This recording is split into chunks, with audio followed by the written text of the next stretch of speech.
एक गृहस्थ परिवार रहता था, बड़ा गरीब था। छोटे-छोटे 2-3 बच्चे थे। छोटे-छोटे बच्चे थे उनके। शिव जी की बड़ी दयालु और बड़ी बहुत प्यारी कथा है ये। बहुत अच्छा दृश्य है। इससे हमें और आपको पता चलेगा कि भगवान कितनी चिंता हमारी करते हैं। दुर्भाग्य इस बात का है कि हम भगवान पर विश्वास नहीं रखते, नहीं करते। आप विश्वास करो। उनके छोटे-छोटे 2 बच्चे थे और इतने गरीब थे कि रोज नित्य मजदूरी करके, सेवा करके अपना और अपने बच्चों का पेट भरते थे। इतने गरीब थे। 2-3 दिन से सर्दी के दिनों में बारिश हो रही थी। बारिश होने के कारण उसको कोई काम नहीं मिला था और कार्य न मिलने के कारण उनके घर में अन्न नहीं बचा हुआ था। वो जो देवी थी ना, उनकी पत्नी बड़ी भक्त थी शिव जी की। काम तो करती थी, किसी का मकान इत्यादि चुनवाने का, वजन उठाने का, ईंट उठाने का, जो भी काम होता है वो काम करती थी। लेकिन एक नियम बना रखा था कि जब तक शिव जी का दर्शन न कर ले और शिव जी पर एक लोटा जल न चढ़ा दे, तब तक वो काम पर नहीं जाते थे। ये नियम था उनका। 2-3 दिन से काम मिला नहीं था। इनके पति को सर्दी बढ़ती जा रही थी। इनका तो रेगुलर काम चलता था, किसी के यहाँ जाना, देवी का, पत्नी का, उसकी सर्दी बढ़ रही थी। तो पत्नी ने कहा, देखो ये बालक बड़े छोटे-छोटे से हैं, इनको सर्दी लगती है, गर्म वस्त्र नहीं है इनके पास। तुम कुछ गर्म वस्त्र ले आना, आज जब पैसा मिले तो पति ने कहा, देखो हमारी स्थिति ऐसी है कि हम घर में अन्न तक नहीं है खाने को। सर्दी भी बढ़ रही है। पहली बात तो काम मिले, उसके बाद दाम मिले, और दाम मिले तो फिर उसके बाद अन्न चाहिए, उसके बाद तो अन्न चाहिए। तो हमें इतना तो धन मिलेगा नहीं कि हम गर्म वस्त्र ले आएं। अभी तुम अपने गर्म वस्त्र इनको पहना दो, फिर देखेंगे, लाएंगे। तो उस देवी ने अपने जो गर्म वस्त्र देवियों के होते हैं बच्चों को पहना दिए और स्वयं कार्य करने के लिए गई। तो जब कार्य करने के लिए गई तो शिव जी के मंदिर में गई और मंदिर में जाकर के प्रार्थना की, भूत भावन भोलेनाथ, सर्दी पड़ रही है, मेरे छोटे छोटे बच्चे हैं, अब उन बेचारों को सर्दी लगती है, घर में कोई ऐसी व्यवस्था नहीं है जो हम उन बच्चों को प्रदान कर सकें। आप कृपा करो, आप तो सबको देने वाले हो। जब सबको आप देते हो तो इस बालक को भी, इस गद्दासी को भी आप प्रदान करो। संयोग इतना अच्छा था, जैसे ही ये मंदिर से बाहर निकली तो उस नगर का एक नगर सेठ, मंदिर, क्योंकि जो सर्दियों में कंबल वगैरह बांटता है ना, तो अधिकांश मंदिरों में ही जाता है, तो मंदिर में खड़े होकर के वो कंबल बांट रहा था।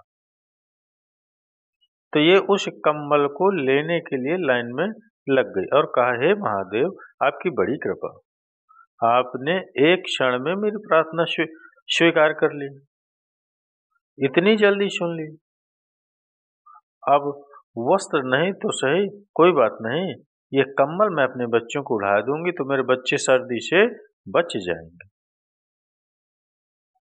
कंबल के लालच में वो वहां बहुत देर तक खड़ी रही। अंततः उसका नंबर आया, और जब उसका नंबर आया तो उसे कंबल भी मिल गया। कंबल लेकर वो जब जा रही थी तो सामने से एक बूढ़ा बाबा आए।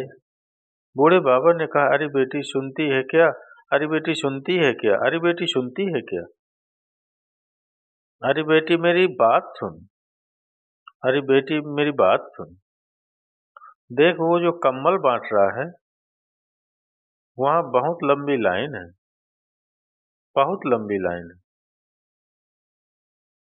और मेरे वृद्ध अवस्था में इतना सामर्थ्य नहीं है कि मैं खड़े होकर कंबल ले सकूं। तेरी बड़ी दया होगी, क्या ये कंबल तू मुझे दे सकती है? अपना कंबल मुझे दे सकती है?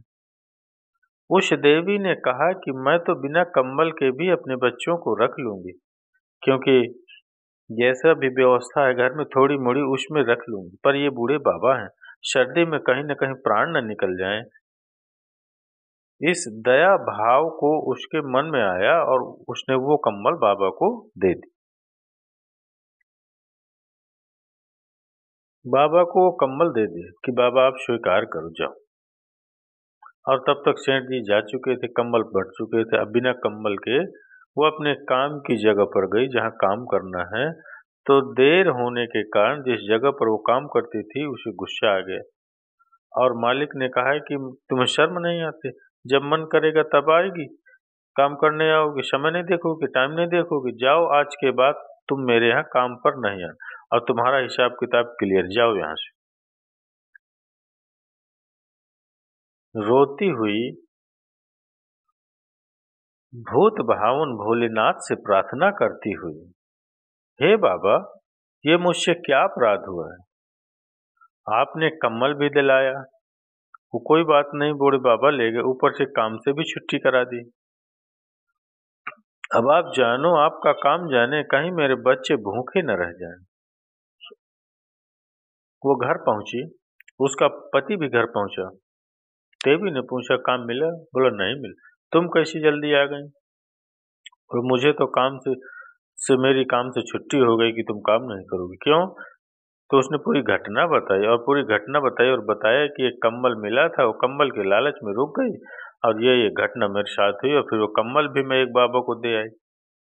तो उसके पति ने बड़ा डांटा, अब तेरा बाबा भोला बाबा दे देगा, काम हो जाएगा, ये भोले के चक्कर में ऐसी आ गई है तू, कंबल को भी दे आई, एक कंबल मिला था वो भी दे आई, इधर काम से भी हाथ धो लिए। अरे भाई, भोले की भक्ति कर लेना, पहले अपने बच्चों को तो देख ले। क्या भोले के पीछे पड़ गई? ऐसी भी दया, क्या दया कि अपना कंबल उस बूढ़े को दे आई। अरे कंबल ले आती, कम से कम बच्चे तो सुरक्षित रहते। सिचुएशन थोड़ा चेंज कर दो, अपने बारे में आप सोचो।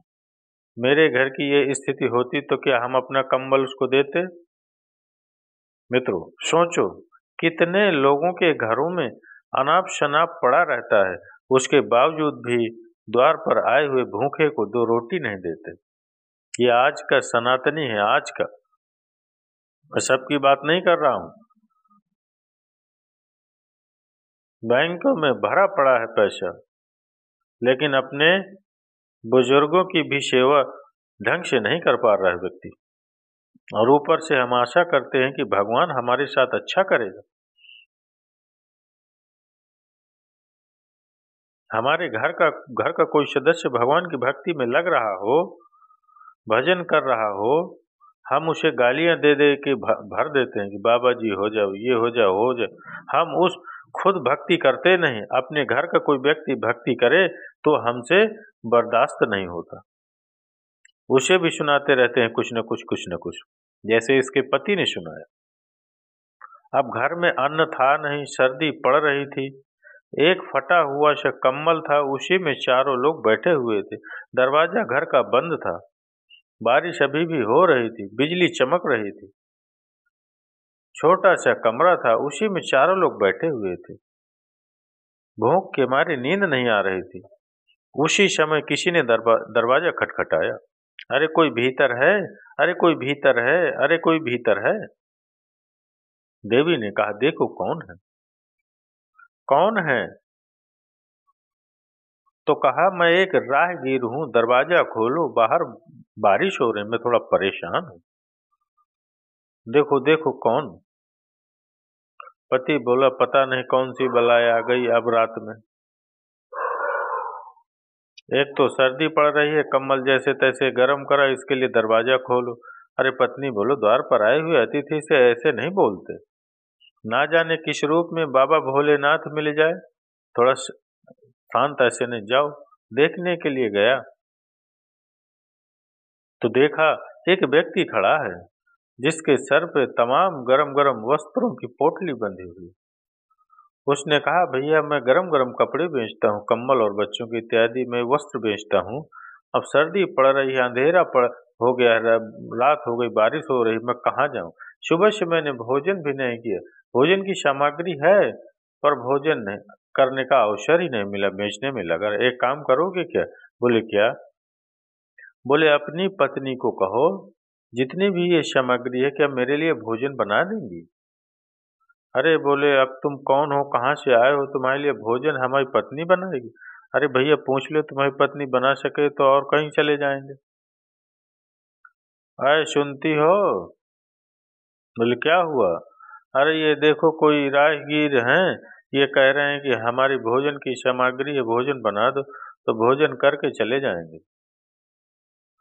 तो उस देवी ने कहा, हे देवता, हम पे अपने लिए भोजन बनाने को है नहीं, कोई आशा लेकर आया है, मुझे भोजन बनाने में कितनी देर लगेगी। उनसे कह दो सामग्री दे दें, हमारे घर में सामग्री नहीं है। अरे उनको कहो अपनी देवी को, हम पर सामग्री सब है, सब कुछ लिए हैं हम, सारी सामग्री का भोजन बना दो, बस भोजन बना दो बस। बोले हम भोजन बना देंगे, आप प्रतीक्षा करो। कोई सामग्री उसने दे दी और वो सामग्री लेकर देवी ने ले ली और चूल्हे में अग्नि जलाई। और वो पहले चूल्हे होते थे, सिलेंडर तो होते नहीं थे, चूल्हे में अग्नि लगाई और तवा रखा और जो भी भगोनी वगोनी रखी सब्जी बनाई, बना दिया भोजन। उतनी देर में वो एक दूसरे से बातें करते रहे, भोजन बन गया और सारा सामग्री का भोजन था, जितना भी भोजन बना वो देवी ने वो सारा भोजन लेकर कहा, ये ले जाओ, उनको भोजन कराओ। पति देव गए, कहा कि ये आपका भोजन है, आप भोजन करो। अरे वाह, तुम्हारी पत्नी ने भोजन बड़ा स्वादिष्ट बनाया, ऐसा लगता है कि जैसे बहुत मन से रुचि करके उन्होंने भोजन बनाया। हमको लगता है कि तुम्हारी पत्नी जो है बड़ी अतिथि सेवी है, अतिथियों की बड़ी सेवा करती है। अरे बोले, भोजन करो, तुम जाओ, काहे कि तुम हमारी पत्नी की बात करो, करो जल्दी करो। तब उस आगंतुक ने कहा, इतना भोजन बना दिया है, तुम्ही ने तो कहा था सारी सामग्री का भोजन बना दो। बोले, कहाँ कहा तो था, सामग्री कहाँ ले जाता, इसलिए सारी सामग्री का भोजन। तुम एक बात बताओ, तुम लोग भोजन कर चुके हो क्या? अरे हमसे तुम्हें क्या मतलब, तुम भोजन करो। बोले, मतलब है, जिसने रात्रि के समय मेरे लिए भोजन बनाया है उससे इतना तो पूछना बनता ही है कि भोजन किया है कि नहीं। तो पति बोला, न हमने भोजन किया, न पत्नी ने भोजन किया, न बच्चों ने भोजन किया। क्यों? क्यों नहीं किया? इतना समय हो गया। अरे बोले, कैसे करे, हमारे घर में तो अन्न का दाना भी नहीं है। उस अतिथि ने कहा, ऐसा समझो जैसे शंकर भगवान ने मुझे तुम्हारे लिए भेजा है। आओ हम सब मिलके भोजन करेंगे। इतनी सामग्री मैं अकेले कैसे खाऊंगा? अरे अरे नहीं नहीं, पहले आप खाइए। नहीं नहीं नहीं, पहले आप खाइए। हाँ, आप सब मिल करके खाएंगे और सबसे पहले उन बच्चों को भोजन कराओ। ये भोजन करने का नियम है। सबसे पहला भोजन घर के बुजुर्गों को करना चाहिए, उसके बाद घर का भोजन बच्चों को करना चाहिए, छोटे छोटे बच्चे जो हों। फिर उसके बाद घर का भोजन बड़े लोगों को करना चाहिए और रसोई बनाने वाली देवी को घर का भोजन जब सब भोजन कर चुके हों सबके बाद करना चाहिए। द्रौपदी जी के चरित्र से यही सीखने को मिलता है। और बड़ी खुशी हुई इस बात को देखकर कि आप ये हमेशा करते हो, ये करते भी होंगे, इसलिए हमें खुशी हो रही है। ये सनातन धर्म की एक देवियां अवश्य करती हैं। अब सबने, महाराज सबने भोजन करा, सबने बच्चों को कराया, अतिथि को कराया, फिर पतिदेव ने अतिथि के साथ ही भोजन किया। बचा हुआ भोजन उस देवी ने स्वीकार किया। वो अतिथि भोजन करते करते बोले, वाह, आनंद आ गया। ऐसा स्वादिष्ट भोजन तो मैंने कभी किया ही नहीं। देवी, आपके हाथों में तो जादू है। हम आपका यह कर्ज कैसे उतारें? आपने हमारे लिए भोजन बनाया। अरे आप ऐसे नहीं बोले, बस आप आशीर्वाद दीजिए, मेरे बच्चे सब सुख चैन में रहें।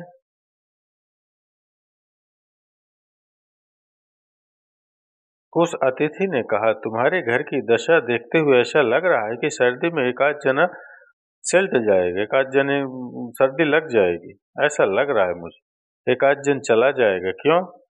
तुम्हारे पास कोई गर्म वस्त्र नहीं, तुम्हारे पास कोई कम्बल उम्बल नहीं। बच्चे दो है ना? बोले हाँ। बड़े बड़े अच्छे अच्छे बड़े बड़े घरों के बच्चे ऐसे वस्त्र पहनते, ऐसे वस्त्र, गरम गरम वस्त्र थे। लो, दो नहीं, ये सारे वस्त्र तुम रख लो। अब मैं घर जा रहा हूँ, सामान बिकाने, मेरे किसी काम का नहीं। बारिश हो रही है, ये खराब हो जाएंगे, इसलिए तुम रख लो। और ये 5-7 कंबल हैं, ये भी तुम रख लो। गर्म वस्त्र भी तुम रख लो, तुम भी पहनना और बच्चों को भी पहनाना। और भोजन बहुत स्वादिष्ट बनाया है। हम तुम्हारे से बड़े प्रसन्न हैं। हम जा रहे हैं, तुम हमेशा अपने बच्चों का ध्यान रखना और शिव शिव शिव शिव शिव कहते रहना। ये हमारे लिए हम निवेदन कर रहे हैं तुमसे, शिव शिव कहना।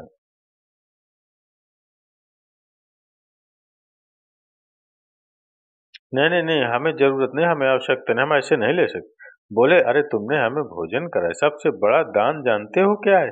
अन्नदान है। तुमने हमारे लिए भोजन बना के दिए। हम मर जाते रास्ते में तो इनका क्या करते? क्या करते हम? इनका क्या करते हम? इसलिए तुम रखो, अब हमारी इतनी बात माननी पड़ेगी। दोनों ने वो रख लिए और कहा, शिव जी बहुत जल्दी तुम पर कृपा करें, हम प्रार्थना करते हैं। और ऐसा कहकर वो चले गए। और जब ऐसा कहकर चले गए तो पत्नी ने कहा, देखो हमारे भोले बाबा को तुम कितना खोटा खोटा सुनाते थे, खरा खरा सुनाते थे ना। आज भोले बाबा ने ही कृपा करके, हमको लगता है, ये सब व्यवस्था तुम्हारे लिए की है। देखो, लो बेटा, तुम ये वस्त्र पहनो, तुम ये वस्त्र कम्बल देखने लगे तो अचानक से उनमें वो कम्बल दिखाई पड़ा जो कम्बल एक बूढ़े बाबा को ये दे के आई थी। बोले, ये कैसे संभव? ये तो वही कम्बल है जो कम्बल मैंने उस बूढ़े बाबा को दिया था। अरे पागल हो क्या? ये कैसे हो सकता है? बोले, मैं भूल नहीं सकती इस कम्बल को। इतना अच्छा कम्बल था, मैंने सब कम्बलों में ये पहचान लिया ये कम्बल। और ये कम्बल इन कम्बलों में कैसे आ गया? झट वो रोने लगी, हाय हाय, मेरे भाग्य तो फूट गए। मैं पहचान न सकी, वो कम्बल लेने वाला भी शिव था और ये कम्बल देने वाला भी शिव है। दोनों शिव थे। वो मेरी परीक्षा के लिए शिव आए थे, मेरी परीक्षा लेने के लिए आए थे, और शिव ने ही मेरी परीक्षा ली। और वो परीक्षा में मैं शायद उनकी दृष्टि में सफल हो गए, इसलिए वही कम्बल मुझे देने लेने वाला भी शिव और देने वाला भी शिव है। हाय हाय, मैं पहचान न से। हे भोले, मुझसे जो अपराध हुआ क्षमा करो। अब तो पति रोवे सो रोवे। अरे मैंने क्या क्या सुना दिया, उल्टा सीधा सुना दिया। हे भोले बाबा, मुझे क्षमा करना। हे भोलेनाथ, मुझको क्षमा करना। हम अनजान, हम गंवार हैं, पहचान नहीं सके आपको। वस्त्र और भोजन में ही मस्त हो गए, और वस्त्र और भोजन में इतने मस्त हो गए, हम आपको भूल गए। हे भोलेनाथ, कृपा करना। हे भोलेनाथ, कृपा करना। हे बाबा, कृपा करना। हे शंभु। उसके बाद ऐसा चमत्कार हुआ कि उस पोटली में, जो वस्त्रों की पोटली थी, उसमें एक ऐसी पोटली निकली जिसमें अपार धन था। और उनका छोटा सा घर बहुत बड़ा घर बन गया और बच्चों के लिए महल बन गया। ये बहुत पुरानी कथा नहीं, ये कलयुग की अभी की कथा है। किसी को खिलाने से तुम्हारा भोजन कम न हो जाएगा, किसी को वस्त्र पहनाने से तुम्हारे घर के वस्त्र कम न हो जाएंगे, किसी की सहायता करने से, किसी के परोपकार करने से तुम्हारे घर में कभी धन की हानि नहीं होगी।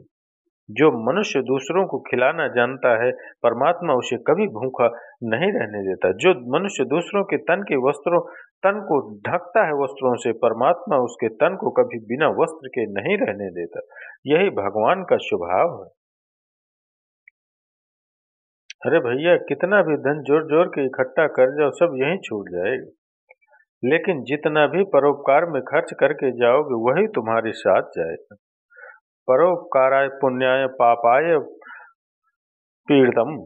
हाँ, इतना संभाल के रखो जिससे तुम्हारा घर गृहस्थ चलता रहे, परिवार के खर्चे चलते रहे, तुम्हें किसी के आगे हाथ न फैलाना पड़ा। और उसके बाद अगर बचता है तो परोपकार करते रहो, करते रहो, करते रहो, क्योंकि यही तुम्हारी सबसे बड़ी पूंजी है। सबसे बड़ी पूंजी यही है, सबसे बड़ी पूंजी यही। राधे राधे राधे राधे राधे राधे। मित्रों, मैंने आप सभी शिव भक्तों को मेरे बाबा त्रिकालदर्शी शंभु कैलाशी की एक पावन कथा श्रवण कराई। अगर मित्रों ये कथा आप सभी शिव भक्तों को अच्छी लगी है तो इसके लिए एक लाइक अवश्य करिएगा और कमेंट्स में हर हर महादेव, श्री शिवानमस्तुभ्यम अवश्य लिखिएगा मित्रों।